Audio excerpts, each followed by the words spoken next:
महाराज जी, एक चीज ये भी देखा जा रहा है, इस बार महाकुंभ होने वाला है और महाकुंभ में किन्नर अखाड़े का महत्व और भी बढ़ जाता है, आकर्षण केंद्र हो जाते हैं। लोग आपके दर्शन के लिए ललायत रहते हैं, अखाड़े के सभी गुरु मूर्तियों के दर्शन करना चाहते हैं। ऐसे में आपकी क्या तैयारियां चल रही हैं?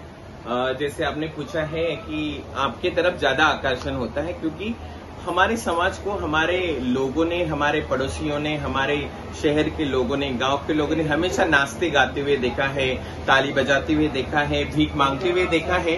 लेकिन अचानक हम सनातन में डाइवर्ट हो गए हैं 2014 के बाद। तो कहीं ना कहीं जो क्यूरियोसिटी है, जो उत्साह है समाज के दिल में, उसका आकर्षण हम है। क्योंकि किन्नर हमेशा उपदेवता में आते हैं और किन्नर के बारे में हमारे जो गलत भ्रांतियां हैं, त्रुटियां हैं समाज में, उसको हम दूर करना चाहते हैं। इसलिए हमने सनातन धर्म को अपनाया है और सनातन धर्म जो है वो सभी को साथ में लेके चलता है। आकर्षण तो होगा, क्योंकि मैं एक अर्धनारी हूँ, ना मैं औरत हूँ, ना मैं आदमी हूँ। मैं कहीं ना कहीं बीच में खड़ी हूँ। तो हमारी जो जनता है, हमारे जो भक्त है, समाज के लोग हैं, वही हमारा आकर्षण इसलिए चाहते हैं क्योंकि वो कुछ नया देखना चाहते कि जो गलियों में भीख मांगते थे, आज एक कुंभ मेले में अपना अखाड़ा लगाकर हमको आशीर्वाद दे रहे हैं। ये बहुत बड़ी बात है।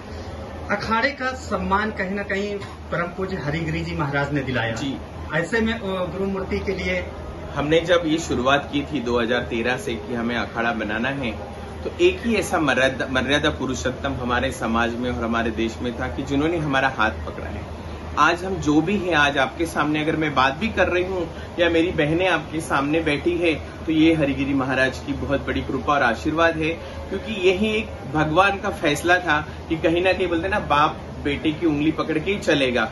तो वैसे ही हमारे साथ हुआ है, क्योंकि हम जिन्होंने हमको पैदा किया है, उन्होंने कभी हमें अपने पास नहीं रखा है, बाहर कर दिया है। क्योंकि तुम्हारे वजह से हम बदनाम हो रहे हैं, क्योंकि हमारे भाई बहनों की शादी नहीं होगी, समाज क्या बोलेगा। लेकिन एक ऐसे भगवान के अवतार में हमारे पास एक मर्यादा पुरुषोत्तम आए बापू, और उन्होंने हमारा उंगली पकड़ के हमें चलना सिखाया कि सनातन ऐसे होता है और सनातन की जो रूल्स है ये ऐसे होते हैं। तभी हम सारा किन्नर समाज आज उनके साथ है और हमें बहुत खुशी होती है कहते हुए कि ये हमारे बाप जिन्होंने पैदा किया वो तो हमारे नहीं हुए, लेकिन भगवान ने हमें एक बाप दिया है जिसकी उंगली पकड़ के हम सनातन में चल रहे हैं। महाराज जी, कहा जाता है, क्वेश्चन तो नहीं करना चाहिए जी, लेकिन दर्शकों की मांग है जी कि कुंभ में जैसे ही आप किन्नर अखाड़े का निर्माण हुआ और अस्तित्व में आया, इससे पहले आप सभी किन्नर लोग इस्लाम में जाना चाहते थे, लेकिन परम पूज्य हरिगिरी जी महाराज के आदेशानुसार आपने सनातन धर्म को अपनाया।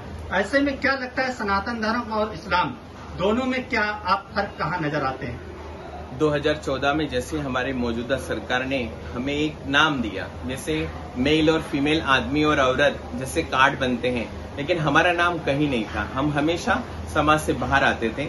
लेकिन 2014 के बाद कहीं ना कहीं हमें एक अदर का एक कॉलम मिला है और तभी हमारे दिल में ये बात आई कि हमें अभी सनातन से, क्योंकि हम उपदेवता में हैं, हम ऐसे फालतू रास्ते पे घूमने वाले नहीं है। लेकिन हमारा जो सोशल समाज है, उन्होंने या हमारे माँ बाप ने हमें समझने की कभी कोशिश नहीं की।